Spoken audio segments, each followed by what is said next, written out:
Kau layakanku menghampirimu, melihat tata kemuliaan-Mu, Tuhan.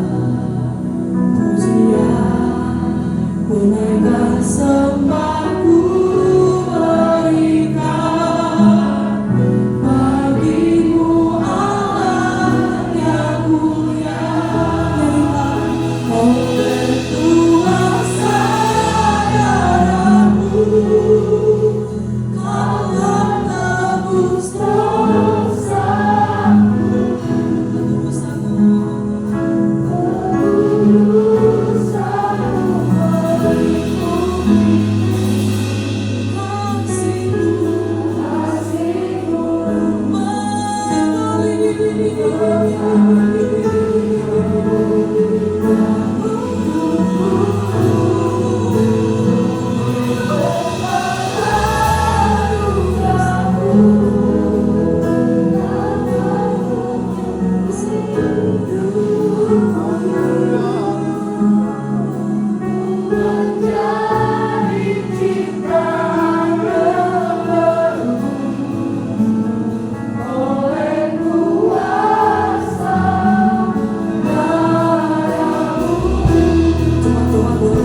sudah 2000 tahun yang lalu, tapi keselamatannya masih bekerja sampai detik ini Tuhan. Terima kasih Yesus.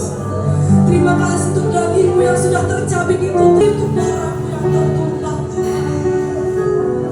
Bapak, kami sungguh kagum. Kami heran, kami takjub Bapak. Ini anak-anakmu yang sudah memperoleh kemenangan Tuhan. Sekarang kami siap bersorak bagi Engkau. Kami mau menyatakan bahwa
bersyukur Bapak. Kami berterima kasih. Kami sanjung Kau di tempat yang maha tinggi dengan penuh sukacita Tuhan. Sebentar kami akan berikan persembahan kami. Kau menjamah, Kau mengurapi, Kau menolong, kami yang memberi.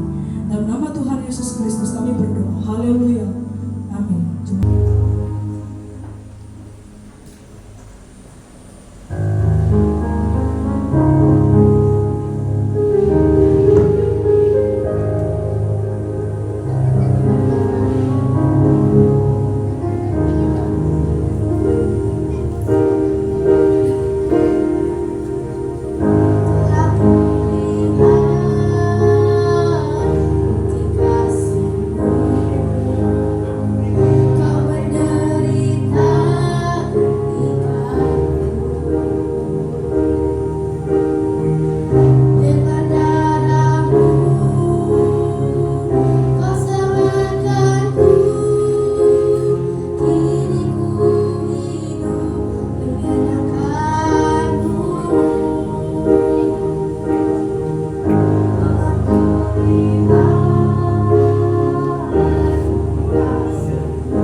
Haleluya.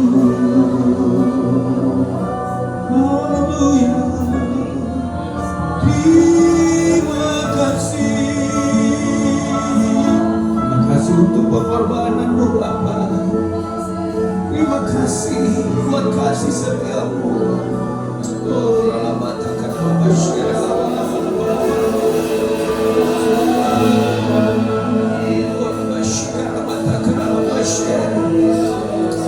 Kami menyembah Engkau, kami memuji Engkau, kami meninggikanmu Bapa. Oh,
Tidak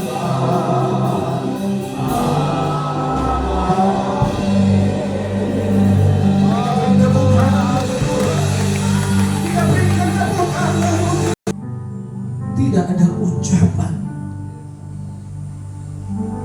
selain kami berkata, Engkau kudus Tuhan, Engkau mulia, Engkau yang layak disalibkan, Engkau yang layak menebus kami. Tidak ada pribadi yang dapat menebus kami. Oleh karena itu Bapa, kami sadar kalau bukan kasih-Mu Bapa, kami akan binasa. Kalau bukan karena keadilan-Mu, kami akan binasa ya Tuhan. Terima kasih Bapa, umat-Mu yang hari ini mengkhususkan diri, mengkhususkan waktu, mengkhususkan hati, pikiran, dan fokus ingin merenungkan lebih jauh dan lebih dalam arti pengorbanan Kristus di atas kayu salib untuk kami. Mari Bapa, supaya setiap kami yang memperingati Jumat Agung hari ini tidak hanya sekedar sebuah peringatan seremonial, tapi benar-benar ada satu penghayatan, pemahaman, pendalaman, perenungan yang kami tarik dalam kehidupan kami, sehingga tidak akan sama pemahaman kami dengan dunia ini. Tapi ada sesuatu yang hari ini kami ambil bawa pulang, yang kami hidup di dalam kehidupan kami.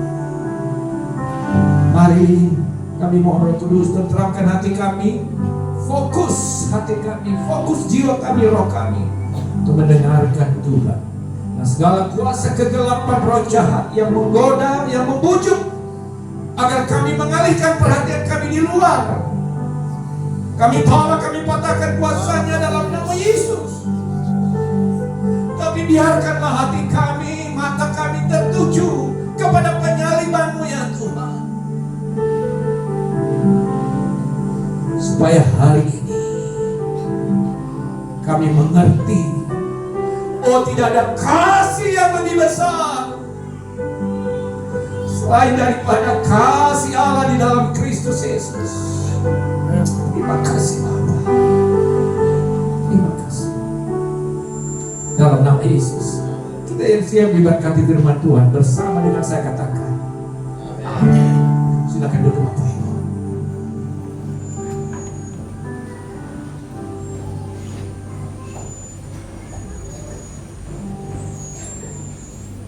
Salam Bapak Ibu.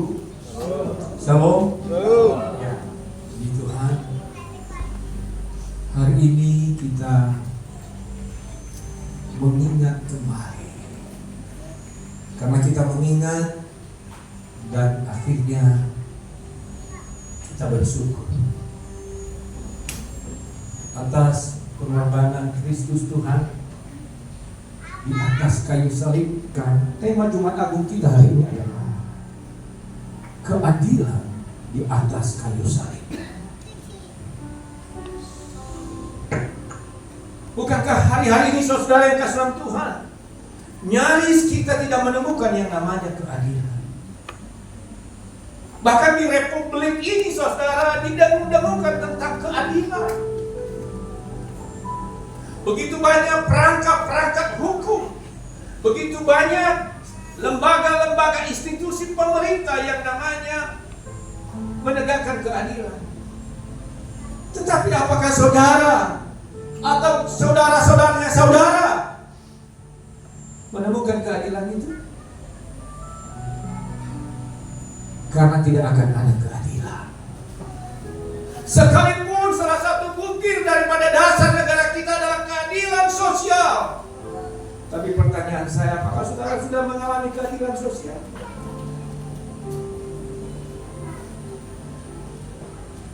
Karena selagi manusia itu belum mengalami keadilan Tuhan, dia tidak akan bersikap adil. Saya ulangi, selagi manusia itu belum mengalami keadilan Tuhan, menunjukkan keadilan Allah, maka apapun kedudukannya tidak akan pernah bersikap adil. Tapi saya rindu lewat peristiwa Jumat Agung hari ini, saudara dan saya yang dipilih oleh Tuhan, yang ditarik oleh Tuhan hari ini untuk boleh datang kepada Tuhan. Ada sesuatu yang kita akan ambil. Kematian Yesus Kristus tidak sama dengan kematian-kematian para tokoh sebelumnya. Para pemimpin-pemimpin agama tidak sama kuasanya. Kematian Yesus berbeda dengan kematian daripada tokoh-tokoh agama. Para nabi sebelumnya berbeda. Karena kematian Tuhan Yesus memberikan pengaruh besar, pengaruh global, saudara. 2000 tahun yang lalu dan sampai Maranatha, bahwa kematian Yesus adalah menunjukkan keadilan Allah. Sebab Allah itu maha murka. Perhatikan dengan baik. Allah itu adalah maha murka, tetapi Allah itu juga maha kasih. Katakan maha kasih. Dan itulah keadilan Allah. Tidak hanya sekedar Allah itu murka, tidak hanya sekedar Allah itu mengutuk, tidak hanya sekedar Allah itu mematikan manusia, tetapi ada Allah, pribadi Allah yang kedua adalah Allah yang maha kasih. Ada orang bertanya kepada saya, Pak, kenapa Allah itu untuk menebus dosa manusia, kenapa mesti harus dikorbankan Yesus? Kalau memang dia maha kuasa, kan dia tinggal atur aja semua. Bagaimana semua dia tinggal pilih satu demi satu. Udah ini diselamatkan. Ngapain harus ada penderitaan, harus ada penganiayaan seperti begitu? Kan Tuhan maha kuasa. Lalu saya jawab, dia maha kuasa, tapi dia juga maha adil. Apa yang tertera, apa yang kita saksikan di dalam cuplikan tadi, yang cuplikan tadi, itulah bukti keadilan Allah. Tidak hanya berkata kepada Adam, kalau kau makan pohon itu kau akan mati. Lalu akhirnya memang terbukti ketika mereka melanggar hukum itu mereka mati. Dan sampai kepada kita akan mati. Tidak ada yang bebas dari antara kita yang tidak akan mengalami yang namanya pintu kematian. Sekalipun di zaman para nabi ada beberapa orang yang terangkat seperti Elia, tidak mengalami kematian. Ada Henok tidak mengalami kematian. Tapi saudara dan saya, keluarga kita yang sudah mendahului kita, mereka akan mati dan mereka sudah mati dan kita akan mati. Dan itu buktinya ketika Yesus berkata, ketika engkau melanggar itu, kau akan mati. Lalu apakah berhenti rencana Allah di dalam kematian itu? Tidak. Tuhan menghidupkan, ada kehidupan sesudah kematian. Yang mengerti katakan amin. Pemimpin-pemimpin agama sebelumnya atau sesudahnya tidak ada punya prinsip, tidak punya kuasa, tidak punya otoritas untuk menghidupkan orang mati. Di dalam Yohanes 12 ayat 25 berkata, coba saya minta salah seorang membaca dulu ini sambil kita melihat cuplikan-cuplikan ini. Saya minta salah seorang membaca Yohanes 12 ayat 25.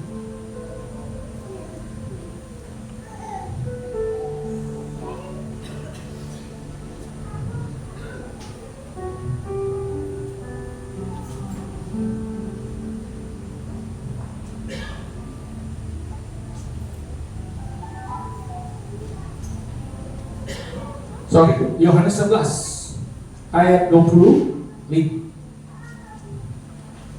Ada yang menemukan ayatnya di tengah? Saya minta Ibu Manalu, silakan.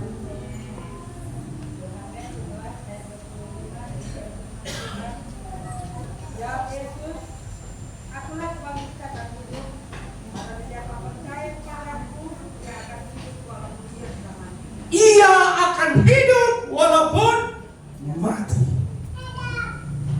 Barang siapa yang percaya kepadaku, barang siapa yang percaya akan kelahiran Yesus, barang siapa yang percaya kematian Yesus, barang siapa yang percaya akan kebangkitan Yesus, barang siapa yang percaya bahwa Yesus naik ke surga, dan barang siapa yang percaya dia menantikan Yesus, sekalipun besok lusa kita mati, kita akan pasti hidup. Kok cuma satu yang bilang amin? Masih ada di ruangan ini? Coba coel dulu kiri kanan, jangan dia tertidur atau sedang memperhatikan ponselnya. Ingat, ada mata, ada CCTV dari surga memperhatikan ponselmu.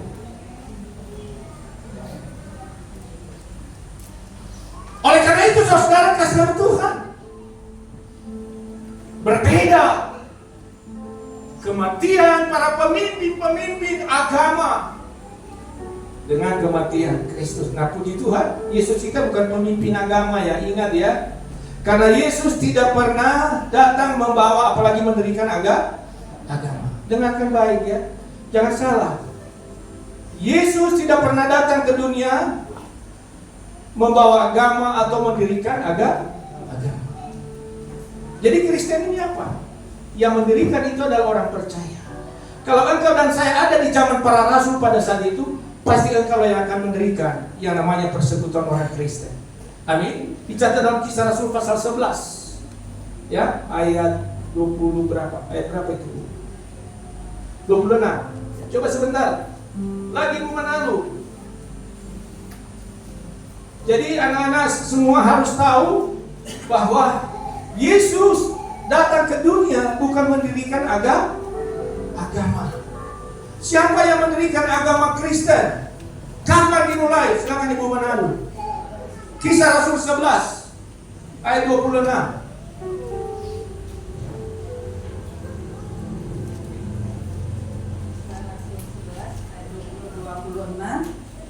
Demikian firman Tuhan.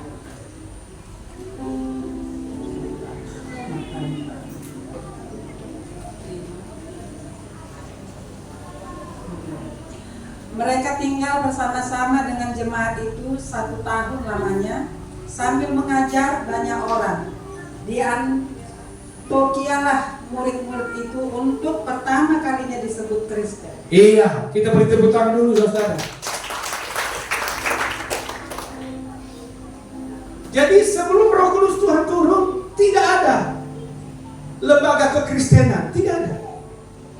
Yang hanya persekutuan dari rumah ke rumah. Belum ada GBI pada saat itu. Agama apapun belum ada. Tetapi kita lihat saudara, ketika Roh Kudus Tuhan turun, maka para murid, para rasul yang berkumpul, mereka sepakat di mana tadi tempatnya, di Antiochia. Jadi kalau ditanya, di mana berdiri gereja pertama? Di mana? Di Antiochia? Oh iya, jangan bilang di Galang, nanti marah orang.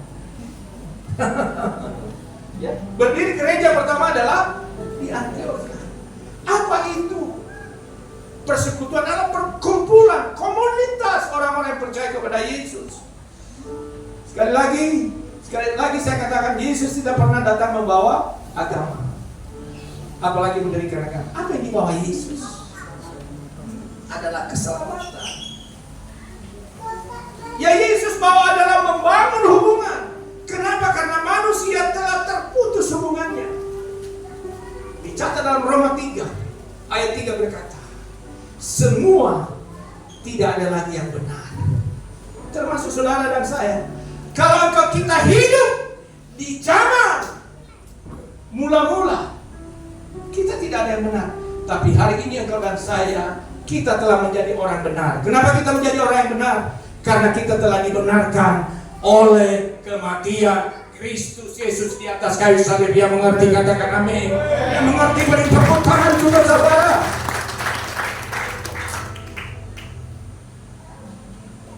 Oleh karena itu saudara, mari kita lihat firman Tuhan hari ini. Kita buka Yohanes 19 ayat 28 sampai 30. Ini menjadi nats Jumat Agung kita hari ini. Saya udah kita bangkit berdiri.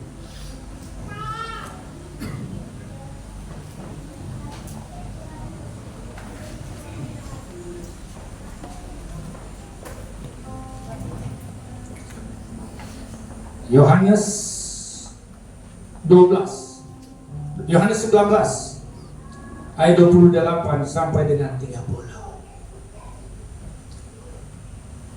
Kalau sudah ada, oke, sudah ada tayang depan. Mari kita baca bersama-sama dua-duanya. Sesudah itu, karena Yesus tahu bahwa segala sesuatu telah selesai, berkatalah ia supaya genap yang ada tertulis dalam kitab suci. Aku haus. Di situ ada suatu bekas penuh anggur asam. Maka mereka mencucukkan bunga karam yang telah dicelupkan dalam anggur asam pada sebatang hisop, lalu mengunjukkannya ke mulut Yesus. Sesudah Yesus meminum anggur asam itu, berkatalah ia, sudah selesai. Lalu menundukkan kepalanya dan menyerahkan nyawanya. Silakan duduk.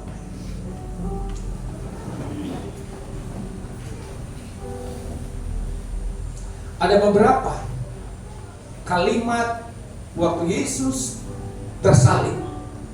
Saudara nanti bisa cari. Karena ada Matius, Markus, Lukas, Yohanes itu mencatat semua itu. Yang pertama, dia bilang, Bapa, mengapa engkau meninggalkan aku?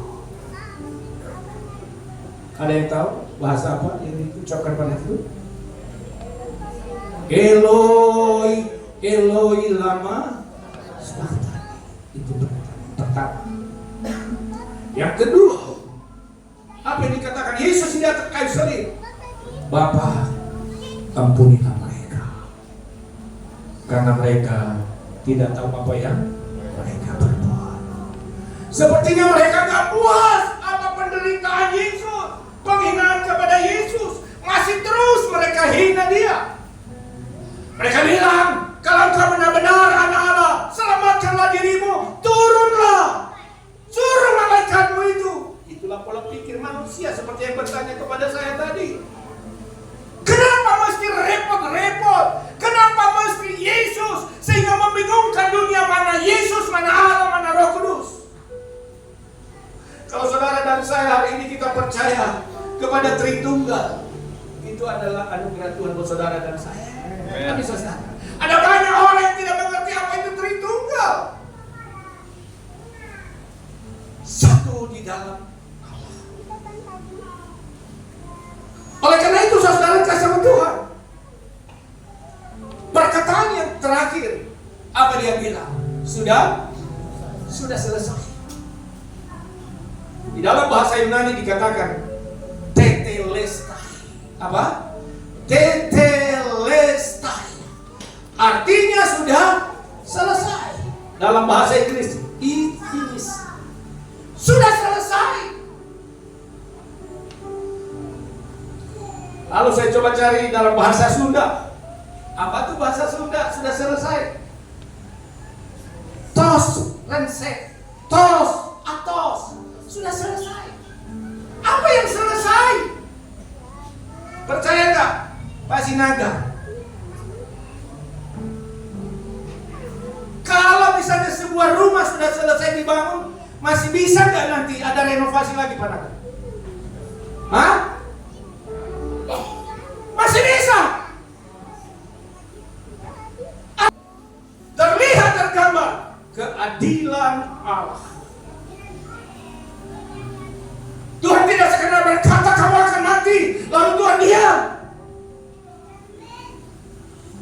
Kita tahu nanti sekian tahun, sekian ribu tahun kemudian, Dia berkata, karena begitu besar kasih Allah akan dunia ini, sehingga apa? Mengaruniakan anaknya yang tunggal, supaya setiap orang yang percaya tidak binasa melainkan beroleh hidup yang kekal. Oleh karena itu saudara yang kekasih dalam Tuhan, pertanyaan saya, apakah saudara sudah mengalami keadilan Allah? Saya belum mengalami keadilan Allah, Bapak Pendeta. Dari mana saya tahu bahwa saya mengalami keadilan Allah? Buktinya hidup saya saat ini sengsara, hidup saya sakit-sakitan, saya berpisah dengan suami atau dengan istri. Saya mengalami ketidakadilan Tuhan. Kenapa? Orang tua saya cepat kali meninggal. Apakah kita bisa gambarkan itu bentuk ketidakadilan Tuhan? Satu hal yang mau saya sampaikan kepada kita pagi hari. Keadilan Tuhan yang terbesar di atas kayu salib itu ketika Dia menyelesaikan utang dosa. Katakan utang dosa. Karena utang dosa tidak ada yang sanggup bisa membayar. Tidak ada yang bisa membayar utang dosa. Mungkin utang uang, utang budi bisa kita balas. Tapi utang dosa tidak ada yang bisa membalasnya. Karena utang dosa harus dibayar dengan apa? Kematian.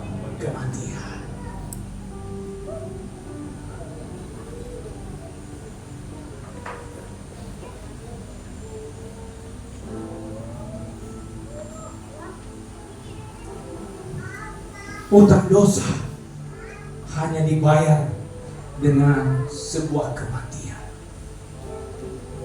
Tidak bisa dengan dalih apapun, dengan amal ibadat kita. Tadi saya katakan utang dosa itu adalah maut. Makanya kita lihat di dalam nanti yang ada juga, nanti saya kutip itu tapi tidak salah saya sampaikan. Dalam 1 Korintus 15 ayat 14 sebentar. Sorry. Ayat 11. Ayat 55, maaf, ayat 55. Dia berkata, "Hai maut, di manakah sengatmu? Di mana kekuatanmu lagi maut? Gak ada lagi kekuatanmu untuk mencerah manusia, untuk berkata, kamu akan mati. Kamu akan binasa, tidak ada lagi." Makanya tadi Yesus katakan, sudah selesai. Dan berkali-kali saya ajarkan kepada jemaat. Ingat ya, waktu ada masalah pergumulan kita, ingat baik-baik. Kalau maut saja yang belum ada berhasil mengalahkan maut, membayar maut, bisa Tuhan kalahkan, bisa Tuhan selesaikan. Apalagi setiap masalah kehidupan kita. Yang mengerti katakan amin. Yang mengerti beri tepuk tangan untuk Tuhan.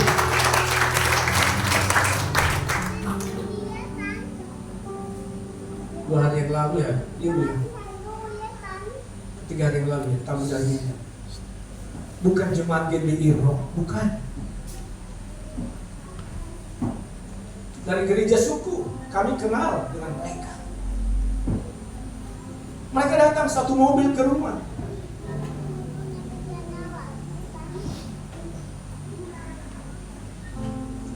Minta untuk dilayani. Minta untuk didoakan. Kristen, sudah Kristen, melayani di gereja. Tapi ada kegelisahan di dalam hidup mereka. Ada kegelisahan dalam jiwa mereka. Apakah kita masuk dalam karya keselamatan itu? Kita masuk. Tapi masalahnya, apakah engkau percaya dan apakah engkau telah menerima Yesus sebagai Tuhan satu-satunya menjadi juru selamatmu? Tapi faktanya setelah mereka datang ke rumah, ibu-ibu ada bapak-bapak juga. Saya tanya satu demi satu. Ternyata walaupun mereka sudah melayani, ya, yakin si tua atau bagaimana lah mereka itu, ternyata mereka masih banyak yang percaya kepada dukun. Artinya mereka tidak percaya kepada satu nama itu yang sudah berkata sudah selesai segala dosa. Setelah saya gali lebih dalam, ternyata mereka adalah orang-orang dari keturunan, garis keturunan perdukunan yang besar. Dan mereka itu datang kebetulan rombongan dari pantai barat Sumatera Utara. Kampungnya Pak Sinaga dulu waktu tugas di sana. Ditanya Alkitab itu dari Kejadian sampai Wahyu, mereka hafal semua.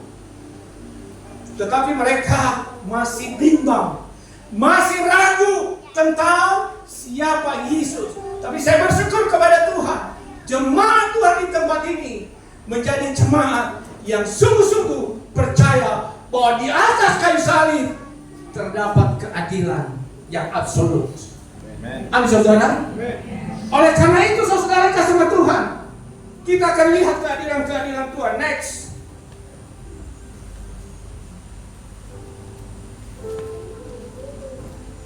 Apa keadilan Tuhan? Yang pertama, keadilan Tuhan menjadi apa? Yesus menjadi tebusan. Bukan dengan emas perak kau membayar dosaku, dengan darah yang mahal tiada noda dan celah, bukan dengan emas perak kau menebus diriku, oleh segenap kasih dan pengorbananmu, ku telah mati dan tinggalkan cara hidupku yang lama. Semuanya sia-sia dan tak berarti lagi. Hidup ini ku letakkan pada mesbah-Mu ya Tuhan. Jadi apa?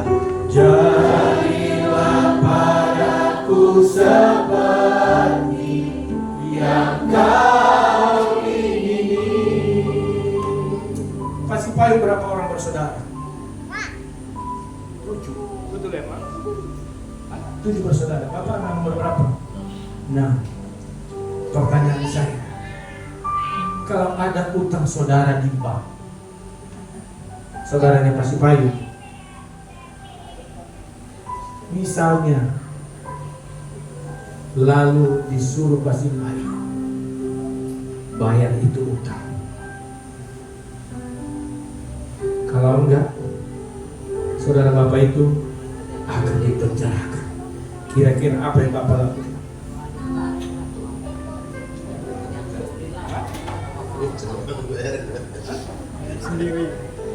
Sekalipun mungkin pasti payung ada uangnya,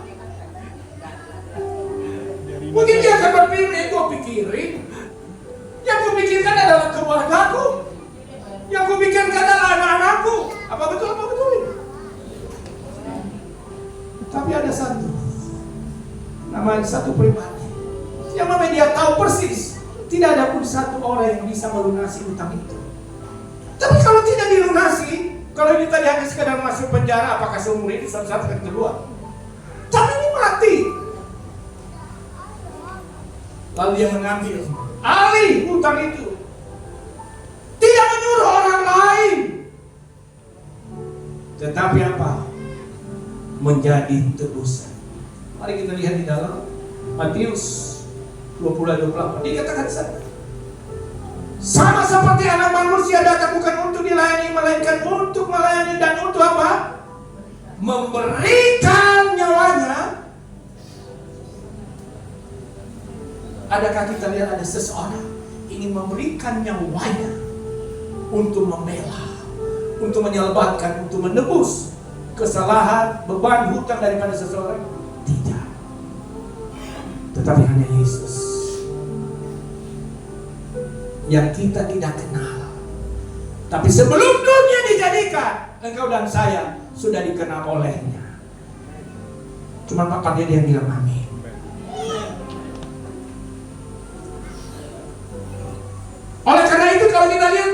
di dalam Yesaya 53 ayat 7. Di atasnya silakan kita baca. Dan dia dianiaya, tetapi dia apa? Membiarkan diri ditindas dan tidak membuka mulutnya. Seperti anak domba yang dibawa ke pembantaian, seperti induk domba keluh di depan orang-orang yang menggunting bulunya, ia tidak membuka mulut. Ia menahan.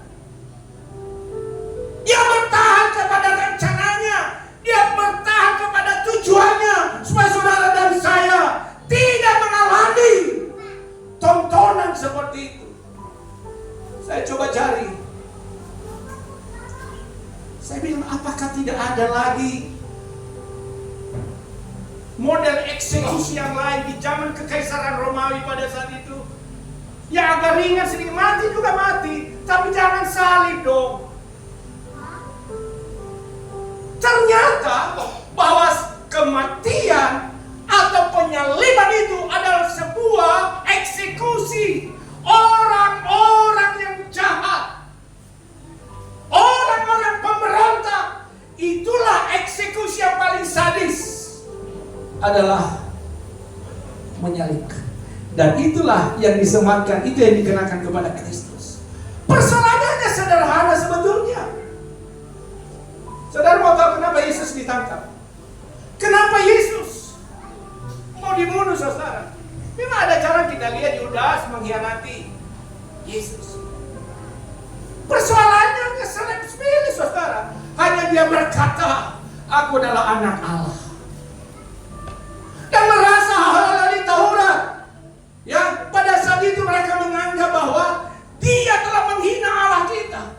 Apalagi dia bilang, sebelum ada Abraham aku sudah ada. Menjadi-jadi kemarahan daripada mahkamah agama. Jadi penyaliban Yesus itu bukan dia jadi perampok. Dia bukan agen narkoba. Dia bukan orang yang melakukan perzinahan sampai mengambil atau menikahkan anak-anak kecil, saudara. Bukan memperkosa anak kecil.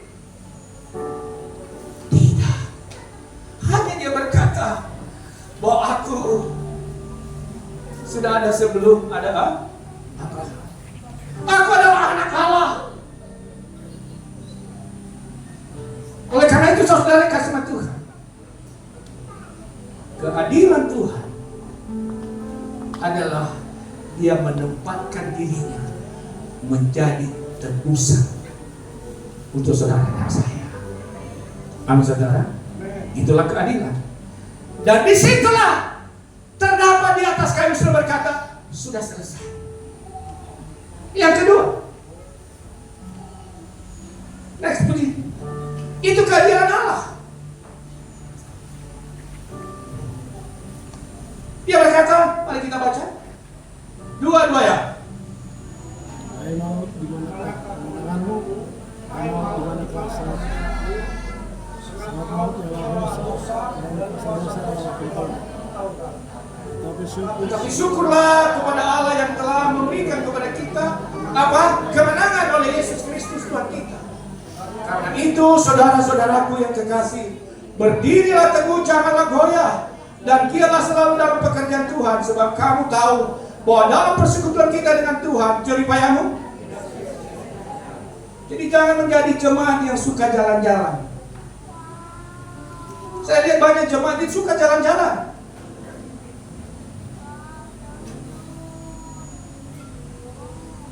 Akhirnya nanti pemahaman tentang Kristus, tentang pengajaran, tentang visi dan misi itu nano-nano.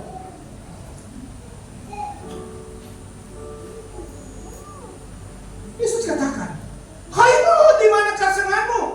Dan orang-orang yang sudah mengalami kemenangan, dia akan setia kepada panggilannya.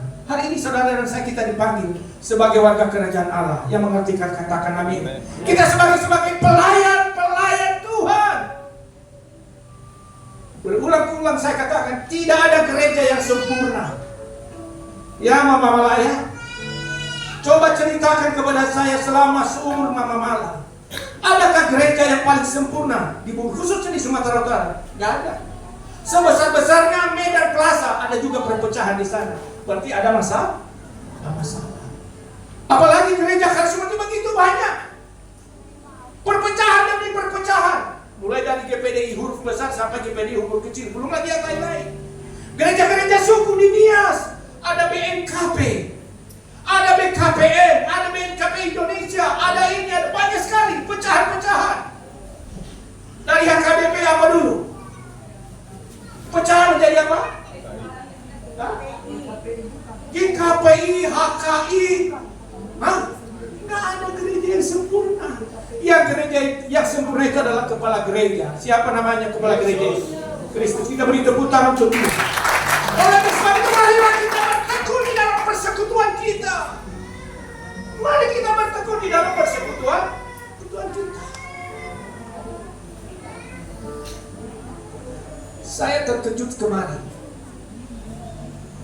Tiba-tiba karena gedung tempat ibadah kita di Medan itu cukup besar, lalu dipakailah gedung tempat kita itu dengan catatan mereka nggak bayar alat-alat itu.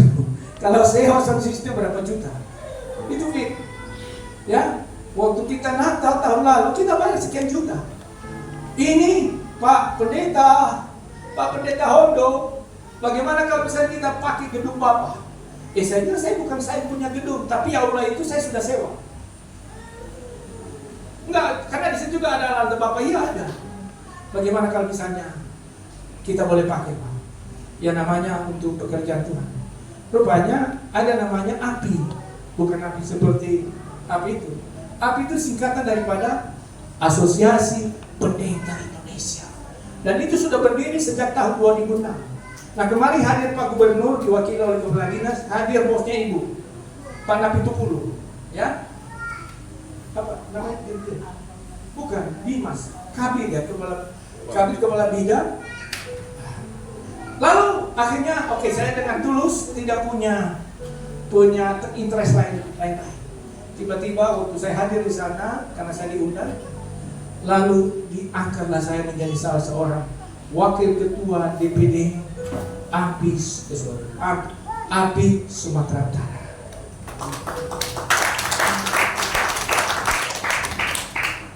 Dan di situ pengetahuan saya bertambah lagi.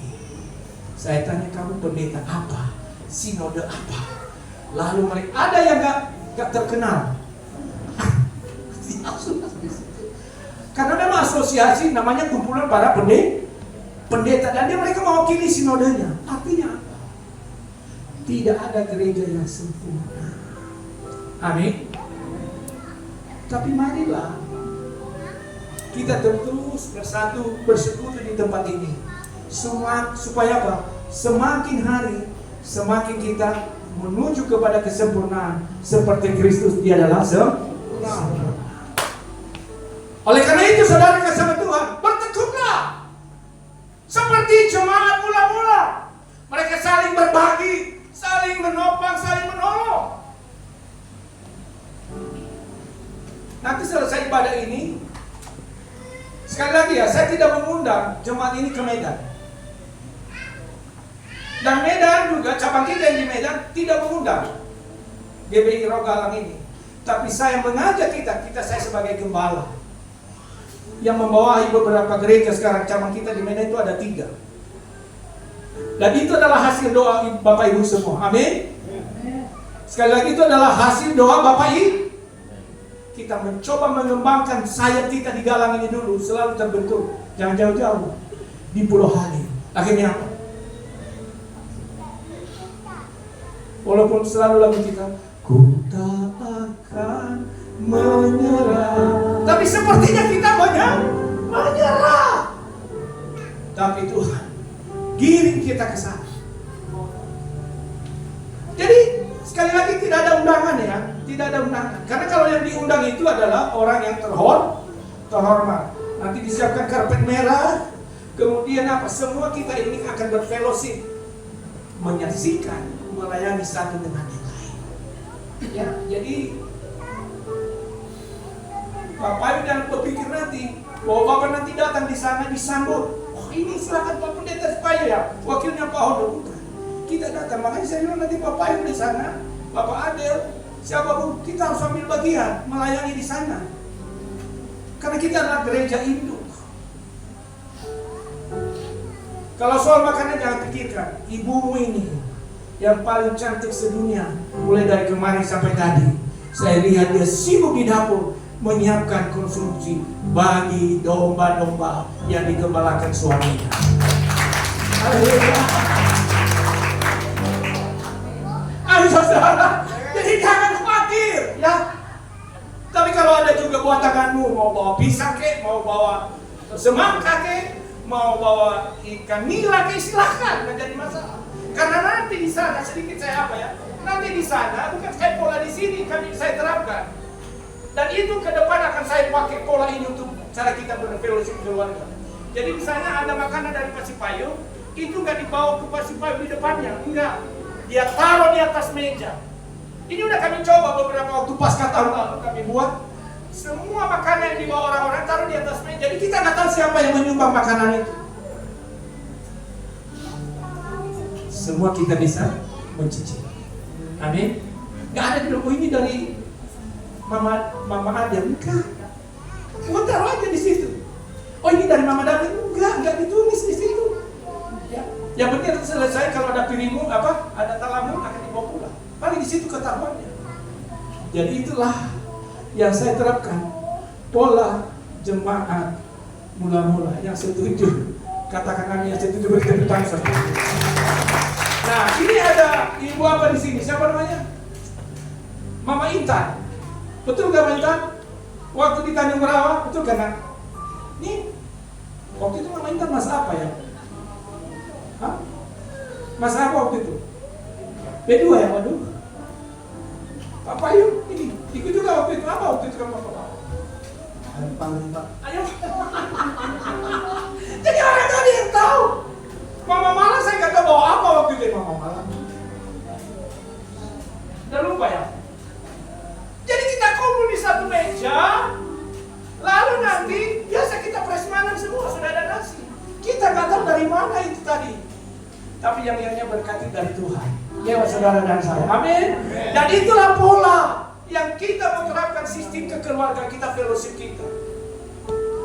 Ya Pak Utang ya. Jadi Bapak nanti mau bawa ya BPK karena Bapak singgah dari saya, mau ambil 2, 3, 4 kilo, silakan gak dilarang. Tapi jangan bilang ini dari Pak, ini dari saya ya, dari Pak Otang, nggak perlu. Kalau boleh apa yang diberikan tangan kanan, kita nikmati bersama. Dan itu yang selalu. Dan nanti setiap ibadah kita di sini, setiap kita makan bersama, ingat itu Pak Puji. Ke depan kita harus kumpul. Karena kan misalnya kalau kumpul di sini, semua kita kayak bikin grup. Oh ini keluarga Charles ini keluarga Pasipayung, ini keluarga Mama David. Jangan! Kapan kita mau buat ya? Kapan mau kita buat? Minggu depan? Itulah pola jemaat. Mula-mula mereka saling memecahkan roh. Dan itulah yang Bapak mau ajarkan kepada kita, supaya kekeluargaan kita sebagai warga kerajaan Allah itu terasa. Amin. Yang setuju katakan amin. Yang setuju beri tepuk tangan dulu saudara. Next, Puji. Lalu apa? Yang ketiga, menghadirkan jaminan buat kita. Apa jaminannya itu yang tadi? Salah satu dikatakan sudah selesai. Ya. Dan Tuhan jaminannya kepada kita adalah sudah menaklukkan maut. Yang kedua, silakan Puji, next. Sekarang bagian kita. Tadi bagian Tuhan. Saudara bisa baca begitu banyak literatur tentang pengorbanan Yesus di kayu salib. Sekarang di bagian kita. Apa sekarang? Keadilan? Oke. Apa keadilan kepada Tuhan? Keadilan Tuhan sudah Dia lakukan untuk kita. Sekarang keadilan kita kepada Tuhan apa? Halo? Apa keadilan kita? Seperti apa wujud keadilan kita kepada Tuhan? Ternyata manusia itu adalah orang yang tidak adil kepada Tuhan. Kecuali jemaat Gebiro Galang, mereka adil kepada Tuhan. Halo? Ya, perhatikan, kita lihat contoh. bahwa manusia itu tidak adil kepada Tuhan. Waktu ada masalah, ada problem, ada perjuangan, ada pergumulan, sakit penyakit, mereka apa? Memanggil nama Tuhan, datang kepada Tuhan dengan setia. Salah satu contohnya adalah 10 penderita kusta. Coba lihat sebentar tuh. Ya. Ternyata dari 10 itu yang kembali berapa, Mak Fitri? Hah? Aku pengen dengar Mama Fitri bilang yang kembali itu saya. Yang kembali itu saya, Pak. Beri tepuk tangan Mama Fitri. Bagaimana Mama Fitri dulu sakit yang luar biasa. Ya saya gak perlu lagi ulang-ulangi yang kesaksian ini. Tapi sejak sembuh dari sakit penyakit itu, dia tidak meninggalkan Tuhan, tapi sebaliknya dia melayani Tuhan. Doa saya semua kita yang sudah dipulihkan oleh Tuhan dari sakit penyakit, dipulihkan ekonomi kita, dipulihkan keluarga kita, apalagi jangan tinggalkan Tuhan, tapi kembalilah kepada Tuhan. Seperti satu orang dari 10 orang yang sakit kusta, dia kembali kepada Tuhan. Dan yang kembali kepada Tuhan hari ini adalah saudara dan saya. Kayak Pak Sinaga ini. Bagaimana dulu Pak Sinaga? Saya nggak tahu lagi lah bagaimana. Tapi hari ini beliau kembali kepada Tuhan. Kenapa orang kembali kepada Tuhan? Yang pertama, karena mengucap syukur. Yang kedua apa? Mengandalkan Tuhan dan bergantung kepada Tuhan. Jadi janganlah menjadi yang 9. Itulah manusia setelah ditolong, setelah dibantu, setelah diberkati oleh Tuhan, mereka lupa dengan Tuhan. Saya ingin mengajak, mendidik, membentuk jemaat menjadi jemaat yang layak kepada Tuhan. Artinya menjadi jemaat yang tidak lupa akan kebaikan Tuhan. Ingat kasihnya, ingat kasihnya, ingat kebaikannya. Yang kedua apa? Yang kedua, ketidakadilan manusia adalah tidak berlaku setia. Tuhan mempercayakan kepada mereka, ada yang menerima berapa? 5 talenta, 2 talenta dan 1 talenta. Yang mengembangkan talentanya siapa? Yang 5 talenta, yang 2 talenta sehingga terjadi multiplikasi. Tetapi yang 1 talenta justru apa? Dia berdalih. Dia pergi kuburkan. Dia tidak mengembangkan talenta ini. Sekali lagi saya mau katakan, selagi saudara dan saya Papa Dede masih hidup hari ini, ada karunia, ada talenta yang Tuhan titipkan kepada Bapak. Jangan kubur itu karena pekerjaan, jangan kubur itu karena kekhawatiran, jangan kubur itu karena kecemasan, sehingga engkau tidak punya waktu untuk mengembangkan karunia itu. Bukan hanya orang yang main musik ini yang punya talenta, semua kita punya talenta. Talenta apa kita? Ada karunia memberi, ada karunia berdoa, ada karunia mengajak.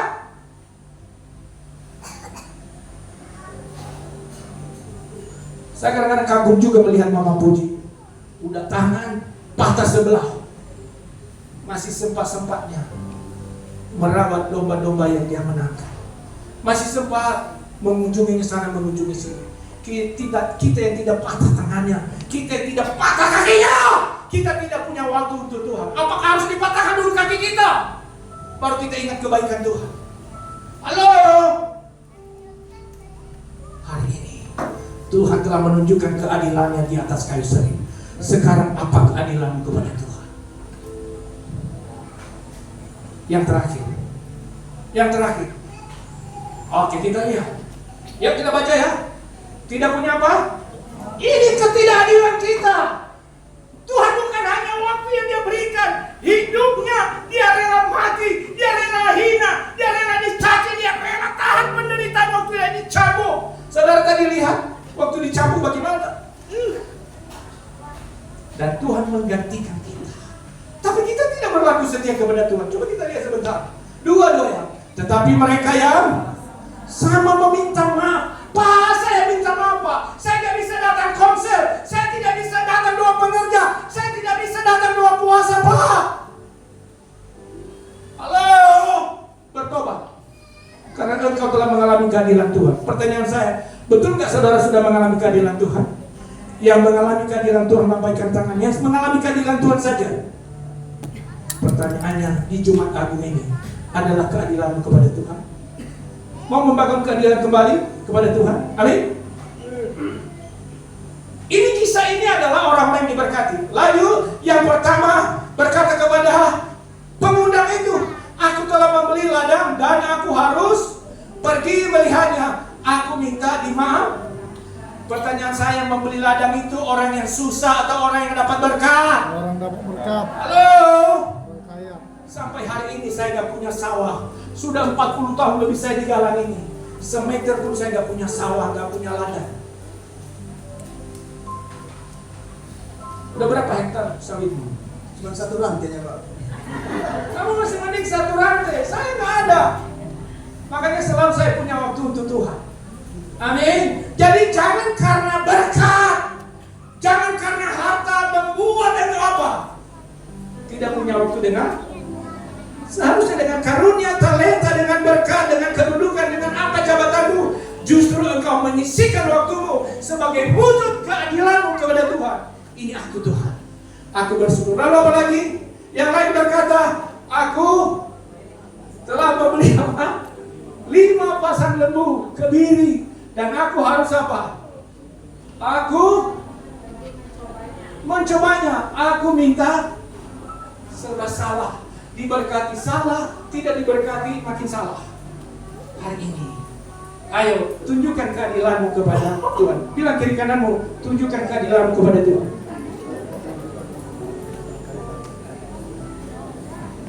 Jangan hanya berkata aku adil. Tuhan katakan dia adil, dan betul-betul dia adil. Dia tidak hanya menjatuhkan hukuman, tapi dia itu juga apa? Memberikan kebebasan kepada mereka yang dihukum, terutama mereka yang percaya. Amin, saudara. Yang berikutnya ini, yang lain lagi berkata apa? Masih ada pengantin baru di sini selain kami. Kami ini pengantin baru. Sepanjang kami belum punya anak, maka saya selalu menyebut diri kami adalah pengantin baru. Pak Otang, Bapak pengantin baru. Amin. Lo kok ketawa Pak Otang? Lo bukan pengantin baru. Kalau Bapak Adil ini, dia nggak pengantin baru lagi, pengantin lama. Karena sudah 3 apanya? Sudah 3 bonusnya. Kita belum dikasih bonus, Pak. Ya? Mana Ibu Otang? Ibu Otang mana? Pengantin baru. Baru kita jadi pengantin, kita kalah sama siapa? Baru 6 bulan. Berapa? 6 bulan ya? Menikah, terus langsung hamil. Ya. Saya mau katakan bukan karena kurang keras bapakmu ini. Ketawa Ibu Payu. Bukan karena kurang gesit. Kenapa Bapak ini nunduk kepala? Hah? Engkau diberikan karunia, dititipkan sejumlah harta, mulai dari manusia sampai jabatan, ya, harta apa lagi? Harta lembu. Mereka sebelum menikah, Tuhan berikanlah kami pasangan hidup yang serasi dan seimbang. Nanti kami akan bersama-sama melayani Engkau.